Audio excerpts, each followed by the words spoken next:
Katambora Rhodes grass can be grown commercially.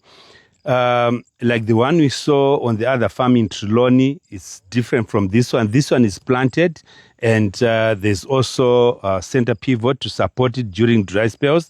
But again, you find this type of a crop, it grows in any type of soil. It can be grown anywhere. If established well, it can go for 5 years just harvesting. This is very good. It binds the soil, so it's very good in controlling soil erosion, as well as that's from runoff water, as well as from wind, as well as this can be used as hay. You can cut it. This hay you're seeing was cut 4 times. And then the 5th crop is they've just left it for it to seed so that they harvest the seed. So you can get hay for your animals, sheep, goats, and cattle.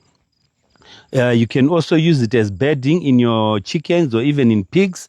And then you can also sell the seed at a commercial level, as well as you can actually make hay out of this, which you can feed your livestock later. The yield is about 10 to 25 metric tons per hectare, depending on how you're managing it. If you cut it, you apply a bit of fertilizer and supply some water, you find it grows very fast and it gives you more cuts before it sets the seed. And then that way you find it is quite a viable crop, which farmers we can say you can grow.